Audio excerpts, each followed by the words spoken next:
नमस्कार, अपना प्रदेश उत्तर प्रदेश उत्तराखंड देख रहे हैं आप। मैं हूं आपके साथ पूजा मोहन पांडे। खबरों की शुरुआत करते हुए सबसे पहले आपको बताते हैं, राष्ट्रीय लोक अदालत में सर्वाधिक वादों में निस्तारण के साथ ही उत्तर प्रदेश को प्रथम स्थान प्राप्त हुआ है। इस उपलक्ष्य में शीर्ष प्रदर्शन करने वाले न्यायाधीश गण की ओर से किए गए उत्कृष्ट कार्यों को देखते हुए राजभवन में सम्मान समारोह का आयोजन किया गया, जिसमें यूपी के राज्यपाल और योगी आदित्यनाथ शामिल हुए और इस दौरान जजों को सम्मानित किया गया है।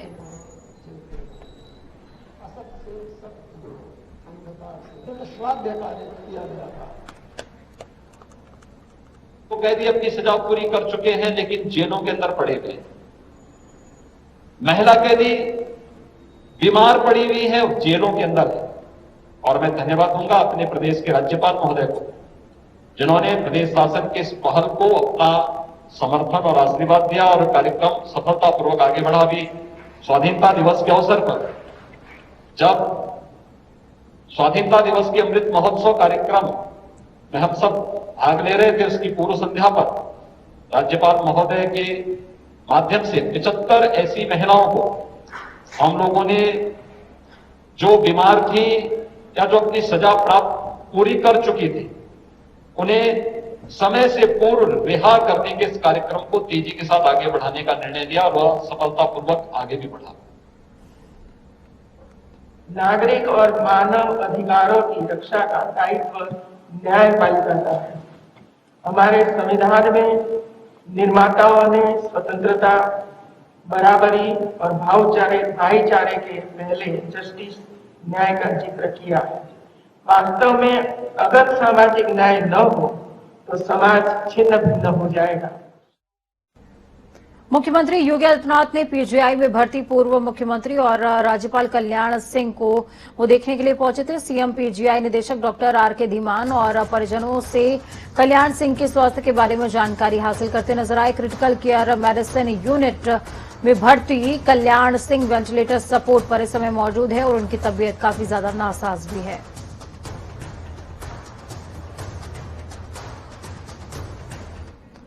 उत्तर प्रदेश के उप मुख्यमंत्री केशव प्रसाद मौर्य ने हमीरपुर का दौरा किया। इस दौरान उन्होंने लोक निर्माण विभाग, राजकीय निर्माण निगम, सेतु निगम की कुल 94 परियोजनाओं का लोकार्पण और शिलान्यास किया। इस दौरान मौर्य का भाषण चुनावी चाशनी में सिमटा हुआ नजर आया। उन्होंने अधिकारियों से कहा कि पार्टी के कार्यकर्ताओं का सम्मान करें। तो वहीं उन्होंने केंद्रीय राज्य मंत्री साध्वी निरंजन ज्योति के अनुरोध पर उनके पैतृक गांव पत्योरा से जनपद फतेहपुर को जोड़ने के लिए 106 करोड़ की लागत से पुल निर्माण और मोधा तहसील में चंद्रावल नदी पर 12.52 करोड़ की लागत से पुल निर्माण की घोषणा कर दी। और इसके साथ ही तालिबानी प्रेमियों में यहां से वापस जाते समय तालिबानी प्रेमियों पर तंज कसते भी केशव प्रसाद मौर्य नजर आए। उन्होंने कहा कि ऐसे लोगों के खिलाफ कठोरतम कार्रवाई होगी। तालिबानी मानसिकता के लोग अगर कोई भी भारत में है, चाहे वो किसी भी राजनीतिक दल से अपना रिश्ता नाता रखते हैं, अगर कोई तालिबान का समर्थन करता है तो मैं समझता हूँ भारत द्रोही का आचरण करता है और उसके खिलाफ कठोर से कठोर कार्रवाई। बहुत से यूपी में भी चेहरे आए सामने जो जो भी यूपी की ही मैं बात कर रहा हूँ। भारत सरकार इतने योग्य ढंग से अफगानिस्तान में पैदा हुई परिस्थिति का सामना कर रही है और ऐसे समय में कोई तालिबानी मानसिकता से प्रेरित होकर के क्या लगता है कि उसे ऐसा अच्छा लगता है तो जाए तालिबान के शासन या अफगानिस्तान जाए, लेकिन भारत में रह करके और तालिबान का गुणगान करेगा कोई, पाकिस्तान का गुणगान करेगा कोई, तो स्वीकार नहीं। देश में रहकर तालिबानियों का समर्थन करने वाले मुस्लिम धर्मगुरुओं पर साधु संतों की सबसे बड़ी संस्था अखिल भारतीय अखाड़ा परिषद ने कड़ी कार्रवाई की मांग करी। अखाड़ा परिषद के अध्यक्ष महंत नरेंद्र गिरी ने तालिबान का समर्थन करने वाले मुस्लिम धर्मगुरुओं को देश का गद्दार बताया। उन्होंने कहा कि ऐसे मुस्लिम धर्मगुरुओं के खिलाफ देशद्रोह का मुकदमा दर्ज करते हुए उन्हें तत्काल जेल में डाल देना चाहिए। तो वहीं महंत नरेंद्र गिरी ने कहा कि भारत सरकार अफगानिस्तान के हालातों पर नजर बनाए हुए है और अपना काम भी कर रही है। उन्होंने कहा कि योगी सरकार ने आतंकवाद और तालिबानी विचारधारा को रोकने के लिहाज से अच्छा कदम किया है। जिन स्थानों पर मुस्लिम आबादी ज्यादा है, प्रदेश में ऐसे 12 स्थानों पर एटीएस की ट्रेनिंग सेंटर खोले जाने चाहिए। जो भी ऐसे मुस्लिम धर्मगुरु हैं उन्हें कठोर से कठोर दंड देना चाहिए ताकि दूसरा कोई मुस्लिम धर्मगुरु आगे चल करके देशद्रोह का काम न करे और हम एक बार फिर इनसे कहता हूँ चेतावनी पूर्वक, जितने ये मुस्लिम धर्मगुरु तालिबानी के लोगों का समर्थन कर रहे हैं, आप भारत छोड़ करके तालिबान चले जाइए। गाजियाबाद के वैशाली में गुरु मां कंचन गिरी के आश्रम पर अफगानिस्तान के मुद्दे पर संत समाज की बैठक हुई। इस बैठक में अफगानिस्तान में रह रहे पुजारियों की सुरक्षा को लेकर सरकार से मांग स्थापित की गई है। साधु संतों ने निर्णय लिया है कि अफगानिस्तान में रह रहे पुजारी सनातन धर्म की रक्षा कर रहे हैं और डटे रहेंगे। महामंडलेश्वर विद्यागिरी जी ने कहा कि संत समाज को लंकेश नहीं मिटा पाया तो आज का तालिबान क्या डराएगा।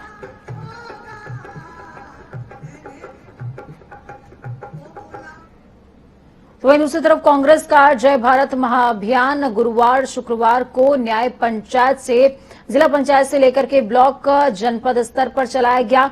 जिला अध्यक्ष मिर्जा अशफाक सकलैनी ने कहा कि न्याय पंचायत अध्यक्ष और देखरेख में हमारे पदाधिकारी 3 दिन तक एक ग्राम पंचायत में घर घर जाकर लोगों से संपर्क करेंगे और उनसे तमाम जानकारी भी हासिल करेंगे। लोगों से जुड़ने के लिए उनके परिवार में सामान्य रूप से भोजन किया जाएगा और रात्रि विश्राम भी होगा। तस्वीरें आपको 5 क्षेत्रों की दिखा रहे हैं। तासीर सूबे की समझने की कोशिश कीजिए। कानपुर, महोबा, ललितपुर, वाराणसी और लखीमपुर। तो वहीं आज राजीव गांधी की जयंती थी। इस मौके पर कांग्रेस के पूर्व अध्यक्ष राहुल गांधी ने वीरभूमि जाकर उनको श्रद्धा सुमन अर्पित किए। ठीक इसी लिहाज पर प्रदेश के अलग अलग हिस्सों में भी श्रद्धा सुमन राजीव गांधी को अर्पित किए गए।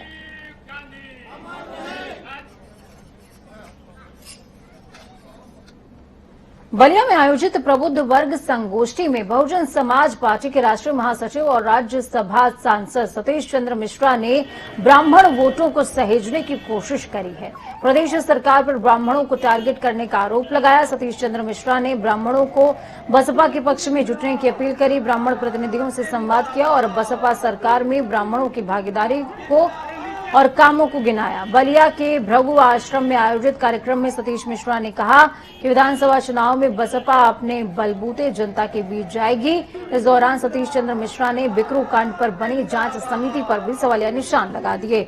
उन्होंने कहा कि पुलिस को जांच समिति की ओर से क्लीन चिट देने पर कहा कि मुख्यमंत्री के अंदर में यूपी पुलिस आती है, इसलिए क्लीन चिट मिल जाता है।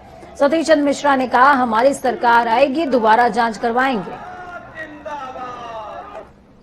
किसकी पुलिस की बात कर रहे हैं? वही तो किसके अंडर में है? किसके अंडर में? यूपी के अंडर में, यूपी के मुख्यमंत्री के अंडर में। तो जो जब कांग्रेस में वो हो सकता है तो वहां पर क्यों नहीं होगा? इस रिपोर्ट की कोई हमारी सरकार आने दीजिए, दोबारा से सब चीजों को देखा। यूपी एटीएस की ओर से एक देशव्यापी धर्मांतरण मामले का खुलासा किया गया था, जिसके बाद 10 लोग गिरफ्तार किए गए, जिनमें से 6 के खिलाफ चार्जशीट जारी हो चुकी है। उनके नाम हैं उमर गौतम, जहांगीर आलम, मन्नू यादव, राहुल भोला, इरफान शेख और सलाउद्दीन। जांच में इनके खिलाफ ये स्पष्ट हुआ कि ये लोग अवैध तरीके से धर्मांतरण का काम कर रहे हैं और इनके तार विदेशों से भी जुड़े हुए हैं। आपको बता दें, ये लोग आर्थिक रूप से कमजोर, मूक बधिर लोगों को बहलाते फुसलाते थे, डरा धमकाकर धर्मांतरण करवाया करते थे। धर्मांतरित लोग वापस अपने धर्म में ना लौट जाएं, इसको लेकर समय समय पर कार्यशाला चलाकर ट्रेनिंग भी दी जाती थी। व्यक्तियों के विरुद्ध समुचित धाराओं में चार्जशीट दिनांक 19 अगस्त 2021 को कोर्ट में दाखिल कर दी गई है। विवेचना से जो अभियुक्त गिरफ्तार हैं, जिनके विरुद्ध चार्जशीट लगाई गई है, उनका नाम उमर गौतम, जहांगीर आलम, मन्नू यादव, राहुल भोला, इरफान शेख और सलाउद्दीन हैं। इन अभियुक्तों के विरुद्ध पर्याप्त साक्ष्यों के आधार पर यह तथ्य प्रमाणित हुए हैं कि इनके द्वारा वृहद आपराधिक षड्यंत्र के अंतर्गत देशव्यापी अवैध धर्मांतरण के गिरोह का संचालन किया जा रहा है और जिसके तार अंतर्राष्ट्रीय स्तर पर भी जुड़े हैं। तो वहीं हिंदू धर्मगुरु स्वामी सारंग का एक वीडियो सोशल मीडिया पर तेजी से वायरल हो रहा है, जिसमें साफ देखा जा रहा है कि मुहर्रम में स्वामी सारंग मातम मना रहे हैं। वीडियो में हिंदू धर्मगुरु अपनी पीठ पर छुरी से हमला करके मुहर्रम मना रहे हैं। आपको बता दें कि ये वीडियो लखनऊ का बताया जा रहा है, जिसमें मौलाना कल्बे जवाद भी सामने साफ तौर पर देखे जा रहे हैं। स्वामी सारंग का यह वीडियो सोशल मीडिया पर धड़ल्ले से वायरल हो रहा है।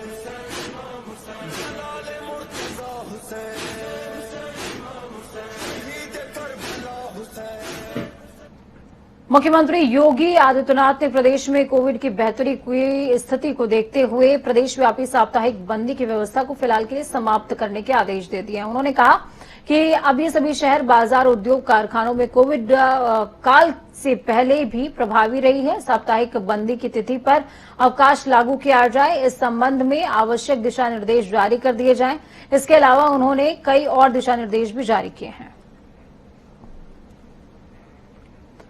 कोरोना महामारी को लेकर योगी सरकार किसी तरह की लापरवाही बरतने के मूड में नजर नहीं आ रही है। आपको बता दें कि लखनऊ एयरपोर्ट पर बाहर से आने वाले लोगों की आरटीपीसीआर जांच की जा रही है, जिसकी रिपोर्ट अब मात्र आधे घंटे में मिल जाएगी, जिसके लिए एयरपोर्ट पर डिपार्चर हॉल में 30 रैपिड मशीनें लगाई गई हैं। इसके पहले 350 यात्रियों के आरटीपीसीआर जांच की गई। ये व्यवस्था क्यों की गई है वो भी समझ लीजिए। आखिरकार असल में कुछ देश ऐसे हैं जहां पर आप अगर जा रहे हैं तो आपको 4 घंटे पहले का जो नेगेटिव आरटीपीसीआर रिपोर्ट है वो चाहिए होता है। उसी के मद्देनजर इस तरह की व्यवस्था की गई है। देश में नए कृषि कानूनों का विरोध थमने का नाम नहीं ले रहा है। किसान पिछले 9 महीने से दिल्ली के बॉर्डर पर धरने पर बैठे हुए हैं, लेकिन सरकार का निर्णय तब्दील होने का नाम नहीं लेता, जिसकी वजह से भारतीय किसान यूनियन ने मुजफ्फरनगर जिले में एक बड़ी महापंचायत का आह्वान किया है। और ये महापंचायत 5 सितंबर को मुजफ्फरनगर के राजकीय इंटर कॉलेज के मैदान में होगी।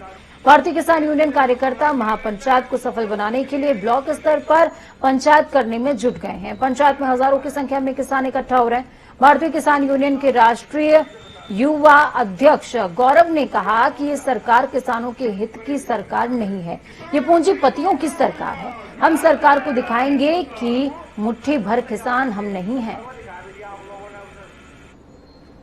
ये 5 सितंबर की जो पंचायत है और मुजफ्फरनगर उसमें मेजबान है, जो बाहर के मेहमान आओगे, लाखों की संख्या में किसान, पूरे देश भर के किसान आ रहे, उनकी तैयारी, उनके रहने, खाने, पीने, वो सारी चीजों की व्यवस्था के लिए ये पंचायतें हैं। ब्लॉक स्तर पे पंचायतें होंगी।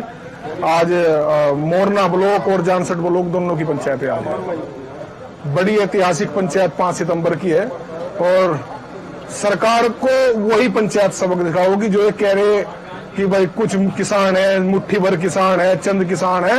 किसान ने देख कर लिया कि किसान अपना खेती का काम भी करेगा, अपनी पंचायतें भी करेगा, अपने जो मोर्चे हैं, बॉर्डर हैं, उनको भी संभालेगा। तो खबरों में आगे बढ़ते हुए रुख होगा देवभूमि का। भाजपा के राष्ट्रीय अध्यक्ष जगत प्रकाश नड्डा आज से उत्तराखंड के 2 दिवसीय दौरे पर मौजूद हैं। नड्डा से मुलाकात में सीएम पुष्कर सिंह धामी ने अपना रिपोर्ट कार्ड उन्हें सौंप दिया, जिसमें उन्होंने महीने भर के कार्यकाल की अपनी उपलब्धियां गिनाई हैं। सीएम ने राष्ट्रीय अध्यक्ष के सामने 15 महत्वपूर्ण उपलब्धियां रखी हैं। मुख्यमंत्री ने नड्डा को युवा प्रदेश, युवा नेतृत्व और विकल्प रहित संकल्प बुकलेट सौंपी। बैठक के दौरान नड्डा बोले कार्यकर्ताओं से कि सबसे पहले आप सब लोग पूर्व सूचना के आधार पर जिलों में प्रवास करें। अगले महीने तक आप पन्ना प्रमुखों को नियुक्त कर दें। तो वहीं बताए गए किसी भी आपको ये भी बताएं, साथ में कुछ ऐसे पॉइंट्स देने होंगे कि अगर आपके क्षेत्र में, विधानसभा क्षेत्र में कोई ऐसी जो काम है वो मुख्यमंत्री की घोषणा से अगर जुड़ सकते हैं तो ऐसे भी बिंदुओं को इंकित करें। अलग से कोई काम नहीं है। मंत्री विधायकों को और पदाधिकारियों को, सबको जिनके अपने अपने जो काम है संगठन में पहले से निर्धारित हैं, उन्हीं कामों को और बढ़ाने की ओर जो है उन्होंने कहा है और बढ़ाएं। संगठन को बढ़ाने के लिए बूथ को कैसे मजबूत करना है, बूथ से नीचे जो है हमारी जो इकाइयां हैं, पन्ना प्रमुख और उससे नीचे की भी इकाइयां, सभी पर जो है बात हो रही। देश के यशस्वी प्रधानमंत्री जी के नेतृत्व में उत्तराखंड के लिए लगातार बहुत सारे काम यहाँ के लिए हुए हैं और हमारा भी लक्ष्य है कि अगले 4 महीने में जो टारगेट बेस्ड जो काम पूरे हो सकते हैं उन्हीं पर हम विशेष रूप से ध्यान देंगे। हमारा फोकस रहेगा कि उनको पूरा कराएंगे। उधम सिंह नगर में मैंने, क्योंकि मैं उस जिले में निवास भी करता हूं, वहां मेरा विधानसभा क्षेत्र भी है जहां से मैं चुन के आता हूं, लेकिन उसके बावजूद भी मैंने रात्रि प्रवास वहीं जिला मुख्यालय पे करा था। वो एक स्ट्रक्चर था और वो सब जगह मैं भी करूंगा और सारे मंत्रीगण भी करेंगे। रुद्रपुर के उधम सिंह नगर में सरकार की वादा खिलाफी से गुस्साए उपनल कर्मियों ने आज नगर निगम के सामने मंदिर में सरकार की बुद्धि शुद्धि के लिए हवन किया और आरोप लगाया कि सरकार मनमानी पर उतारू हो गई है।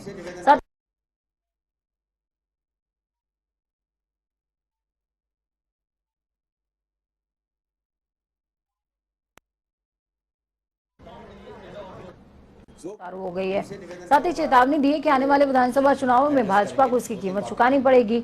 उपनल कर्मचारी संयुक्त मोर्चा और ऊर्जा निगम के कर्मचारियों ने पूजा अर्चना भी करी है। तो वहीं संगठन के जिला अध्यक्ष मनोज कुमार ने कहा कि सरकार हाईकोर्ट के फैसले को तत्काल लागू करे, नहीं तो आंदोलन को और धार दी जाएगी।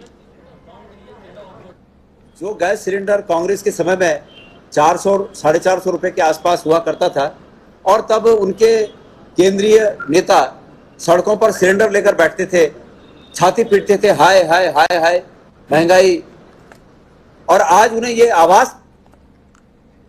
तो वहीं एक बार फिर से पहाड़ों में बारिश शुरू हो गई है, जिस कारण जनजीवन प्रभावित होने लगा है। देर रात से लगातार हो रही बारिश के कारण ऋषिकेश, बद्रीनाथ और रुद्रप्रयाग गौरीकुंड हाईवे बार बार बंद हो जा रहा है, जिसे खोलने में विभाग की मशीनें जुटी हुई हैं। इसके अलावा मंदाकिनी और अलकनंदा नदियों का जलस्तर भी काफी बढ़ रहा है, जिससे रुद्रप्रयाग जिला मुख्यालय के बेलड़ी पुल के नीचे स्थापित शिव मूर्ति के गले तक पानी आ गया है। अगर लगातार इसी तरह बारिश होती रही तो लोगों के आवासीय स्थानों तक पानी पहुंच जाएगा और लोगों को पलायन के लिए मजबूर होना पड़ेगा।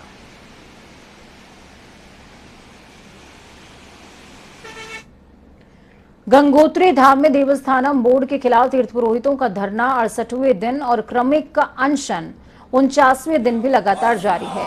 सभी तीर्थ पुरोहितों ने उत्तराखंड सरकार से जल्द देवस्थानम बोर्ड को भंग करने की मांग की। इस दौरान गंगा पुरोहितों ने कहा कि देवस्थानम बोर्ड एक काला कानून है, जिसे सरकार ने हमारे ऊपर जबरन थोप दिया है। इस काले कानून को धामी सरकार जल्द से जल्द हटवा दे। सिर्फ कुछ चंद लोगों ने अपने स्वार्थवश चारों धाम को, धर्म को बेचने के नाम पे अमेजोन की दुकान खोलनी चाहिए। इनकी जो मनसा थी, अमेजोन की दुकान, धर्म को भी बेचकर ये रुपया कमाना चाहते थे, इसीलिए इन्होंने ये इस कानून के निर्माण कराया। जिस प्रकार अंग्रेजों ने हमारे मंदिरों को लूटने के लिए कानून बनाया था, उसी प्रकार इन्होंने भी जो है, इनकी नजर भी जो है अंग्रेजों की तरह आज जो है इस कानून को बनाकर जो इस चारों धाम को लूट कर ये जो है अमेजोन की दुकान बनाना चाहते थे। जो इन्होंने हाई पावर्स कमेटी बनाई है, उसकी रिपोर्ट तुरंत लेकर सरकार इस पर संज्ञान ले।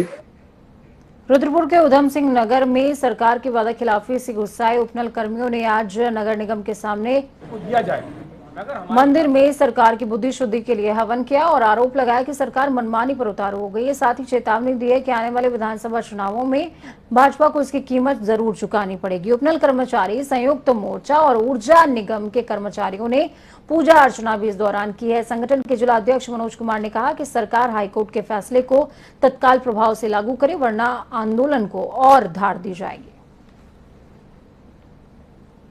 डबल बेंच ने हमें आदेश दिया था कि समान कार्य और समान वेतन उपनल कर्मचारी को दिया जाए, मगर हमारे खिलाफ सरकार की, भाजपा की जो सरकार, निकम्मी सरकार, इसको हम निकम्मी सरकार कह सकते हैं, ये हमारे खिलाफ उठा के अपना केस माननीय सुप्रीम कोर्ट ले गई।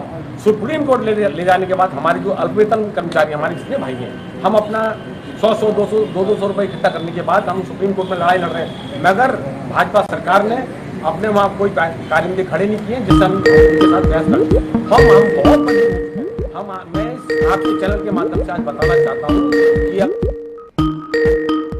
महिला प्रोफेसर के खिलाफ एक्शन की मांग की गई है। तो मौके पर आपको बता दें कि प्रोटोरियल बोर्ड के सदस्य छात्रों को समझाने में जुटे हुए नजर आए।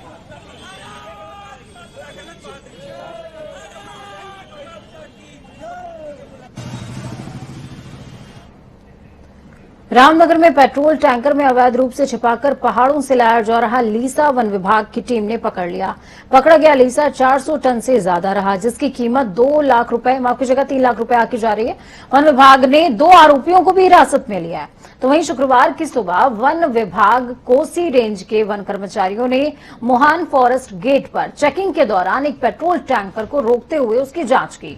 जांच के दौरान वन विभाग की टीम ने पेट्रोल के टैंकर में छिपाकर लाया जा रहा 400 टन से ज्यादा लीसा बरामद किया है। फिलहाल टैंकर चालक और खलासी को हिरासत में ले लिया गया। कोसी रेंज के वन दरोगा वीरेंद्र प्रसाद पांडे ने बताया कि बरामद लीसा की कीमत करीबन 3 लाख रुपए है। उन्होंने ये भी बताया कि ये लीसा चोरी से अल्मोड़ा जिले से रानीखेत होते हुए रुद्रपुर लाया जा रहा था। रक्षाबंधन पर्व को लेकर शहर के सभी प्रमुख बाजारों में रौनक देखी जा रही है। खरीदारों की भीड़ बाजारों में है, चाहे वो कपड़े की खरीदारी हो या फिर राखियों की। राखी की दुकानों पर जमकर भीड़ देखने को मिल रही है। बाजार तरह तरह की राखियों से गुलजार है। बच्चों के लिए गणेशा, माई फ्रेंड और जलने बुझने वाली इलेक्ट्रॉनिक राखियां मौजूद हैं। रक्षा सूत्र से जुड़े ऐसे रेडीमेड आइटम्स जो कि हर एक को अपनी ओर खींच सकते हैं। सराफा बाजार भी चांदी, सोने और डायमंड की राखियों के साथ तैयार नजर आ रहा है। अमीनाबाद, आलमबाग, राजाजीपुरम, इंदिरा नगर, गोमती नगर, अलीगंज और निशादगंज खास तरह की राखियों से सज गए हैं। भले ही उत्तर प्रदेश 2022 विधानसभा चुनाव में 6 महीने का वक्त रह गया है, लेकिन सभी राजनीतिक पार्टियां जनता में पैठ बनाने की कवायद करती नजर आ रही हैं। ऐसे में समाजवादी पार्टी भी सत्ता में वापसी करना चाहती है और जल्दोजहद कर भी रही है। राष्ट्रीय नेतृत्व के आह्वान पर समाजवादी पार्टी के फ्रंट संगठन के पदाधिकारियों की ओर से लगातार पूरे प्रदेश में दौरे किए जा रहे हैं। इसी क्रम में पार्टी नेतृत्व के निर्देशानुसार मुलायम सिंह यूथ ब्रिगेड के राष्ट्रीय अध्यक्ष महोबा पहुंचे। यहां उनका फूलमाला पहनाते हुए स्वागत किया गया, जिसके बाद उन्होंने बैठक करते हुए आगामी विधानसभा चुनावों को लेकर रणनीति बनाते हुए सभी बूथों को मजबूत करने का मंत्र दिया है।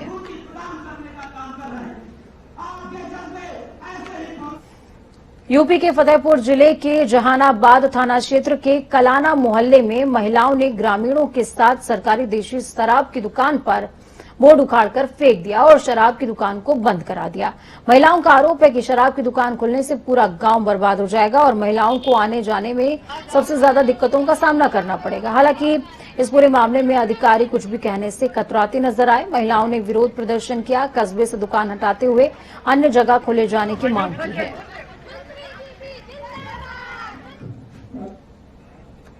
वक्त यहाँ पर छोटे से ब्रेक का। ब्रेक के उस पार खबरों का सफर लगातार जारी रहेगा। बने रहिए जनता टीवी के साथ, क्योंकि हमें आपकी ताकत, अपना और अपनों का बहुत ज्यादा ख्याल रखिए।